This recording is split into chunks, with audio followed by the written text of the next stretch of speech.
その M1 の裏テーマというのが、10年やって賞取れないやつはもうお前はお笑いに向いてないからやめた方がいいぞっていうのが島田紳介さんの作った裏のメッセージなんですよ。10年やって売れないやつはこれ以上やっても売れない確率が高いんですよ。朝倉未来さんが負けたんですけど、でその負けたことによってそのアンプルキアさんが朝倉未来さんファンであるからこそ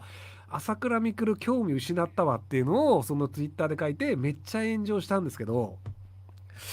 いやだからなんか自分がこの人すごいよねと思ってて尊敬する人がその負けた時にそのなんか悔しさとかいろんなものがあって出ちゃうと思うんですよね。だからそのなんか負けてざまあとかではなくて、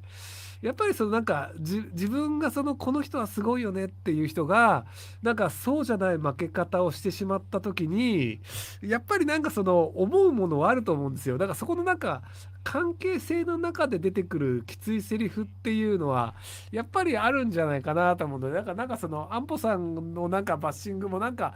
いやその赤の他人じゃないんですよ。安保さんと朝倉さんは知り合いじゃないですか。友人かどうか知らんけど。でその顔を合わせて話をする間柄でやっぱりその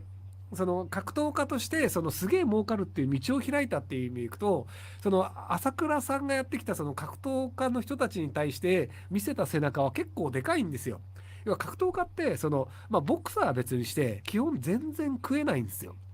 要は強いよねっていうんだけどギャラはそんなにもらえないよねっていうのだったのにめちゃくちゃ儲かるじゃん格闘家っていうのもあって、でアンポさんもそのアンポルキアチャンネルみたいな YouTube やってで YouTube で儲けてでそのアンポルキアチャンネルの仲間たちみたいな感じ、要は朝倉さんも自分のチャンネルに出る仲間たちみたいなのを出してそのコンテンツとして再生数稼いで、でアップさんも同じようにそのYouTube で仲間作って再生数稼いでっていうのをやってて、やっぱ同じ道を進んでるんですけど、あれはその朝倉さんの背中を見て進んだ道だと思うんですよね。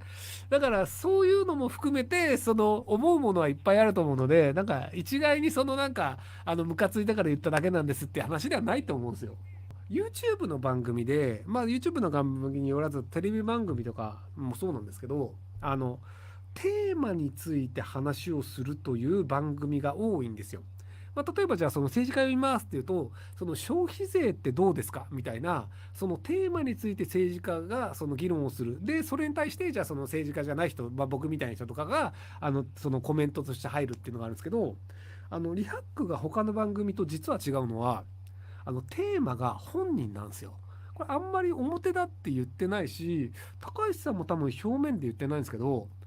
リハックで政治家を呼んだ時に実はテーマって本人なんですよ。テーマ本人ですって言ってないんですけど、その出てる人を掘り下げるというので、だから例えばその小林議員が、自民党の小林議員が出ていろんなテーマにわたってて、小林議員がいろんなことを言っててすごいよねっていう風に見えるんですけど、あれはいろんなテーマでも話せる小林議員っていう小林議員を掘り下げるための議論なんですよ。要は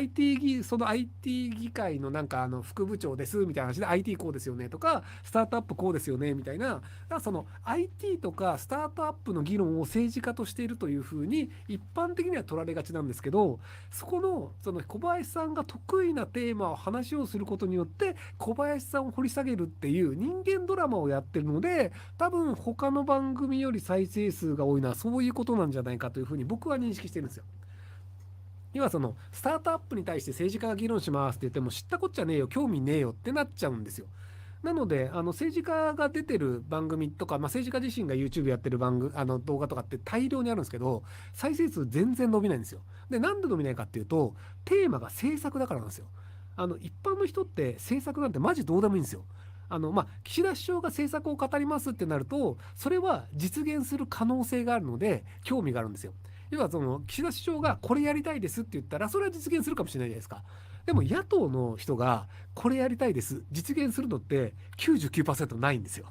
まあもちろん与党と同じことを主張しているのであれば実現する可能性もあるんですけど、その野党の人の言う政策ってまあほぼほぼ通らないのであっそふん聞くだけ無駄なんですよ。まあもちろんこういうふうに考えてこういう政策があるんだっていうのをその知識として知るというのは勉強としては意味があると思うんですけど、でもそれが勉強としての意味があると思う人ってやっぱ少数派なので、なので再生数ほとんど回らないんですよね。なのでそのどちらかというと、じゃあ野党の人でなんでそのリハックで再生数が回るかっていうと、政策ではなくその人を掘り下げるというのをやってるので、なので面白いのですよ。で、M1 っていうコントのコンテストがあるんですけど、で M1 がなぜ再生数めちゃくちゃ伸びるのか。で、普通に芸人さん YouTube やって自分のコント上げてたりするんですけど、全然再生数伸びないんですよ。爆笑問題って、まあ、普通に冠番組を持って皆さんも名前知ってる芸人さんだと思うんですけど、爆笑問題って YouTube チャンネルやってて、そこで爆笑問題のコント上げてるんですよ。あ、ごめんね。まあ、漫才ね、コントじゃなくて。はい、すいません、漫才でした。でも再生数全然回んないんですよね。で、それが何なのかっていうと、そのコントとか漫才に興味があるのではなく、その M1 という若手が出てきて、で、これで勝ったやつは1位で1000万円だけど、2位は賞金ゼロなんですよ。っていうそこのヒリヒリした感じと、とはいえ聞いたことがない漫才をやってるグループがそこの表舞台に上げられてドギマギしてるのとか、次の日から人生が変わるっていう、要はその聞いたこともないようなグループが M1 で準優勝するだけで次の日からいきなり仕事が入りまくるんですよ。っていう、その人間の人生が変わる瞬間というのを体験するっていうのをみんなで見るという、そこのリアルタイムで人が変わっていく様子を見るというドキュメンタリーの要素が、僕 M1 が面白いとみんなが思ってるという部分の構造だと思うんですよ。あれは漫才が面白いからみんな見てるんだよねって言って漫才番組やっても M1 みたいに伸びないんですよ。で、さらにその M1 の裏テーマというのが、10年やって伸びなくて賞取れないやつは、もうお前はお笑いに向いてないから、やめた方がいいぞっていうのが、島田紳介さんの作った裏のメッセージなんですよ。最初の頃に島田紳介さんも言ってるんですけど、要はその、漫才やってる人とか、お笑いのそのなんか芸能事務所に所属してる人って、なんだかんだ言ってちょこちょこした仕事があるので、なんとなく続いちゃうんですけど、でももうやっぱ10年やって売れないやつは、これ以上やっても売れない確率が高いんですよ。なので、M1 出れないということは、お前はもうお笑いの世界で食っていくというのは難しいぞ。なので、別の道に行った方がいいぞ。早めに別の道に行った方が、ひょっとしたら幸せになるかもしれないよっていう、すごくシビアな裏のテーマもあるんですよ。っていうその人間ドラマなので、10年目で出てるやつというのはめちゃくちゃ売れるかお笑いをやめるかっていう人生の瀬戸際を、そのステージの上の3分に詰め込むんですよ。いや、その3分だよね、5分だっけなので、そこで今まで積み上げてきたネタっていうのをここで出して面白いと思われるかどうかで、 M1 の決勝戦って2回やるんですよ。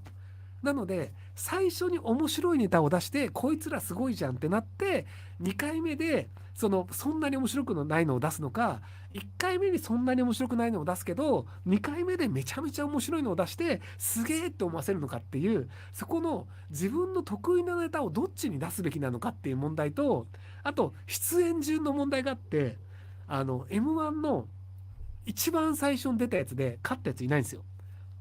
要は最初に出た人を基準にしてそっから審査員は点数決めたりするんですよ。なので最初のやつがこうだ、じゃあ次のやつはこうだよねとか、次のやつはもっと面白いよねみたいなので審査していくと10組目とかになっていくと忘れちゃうんですよ。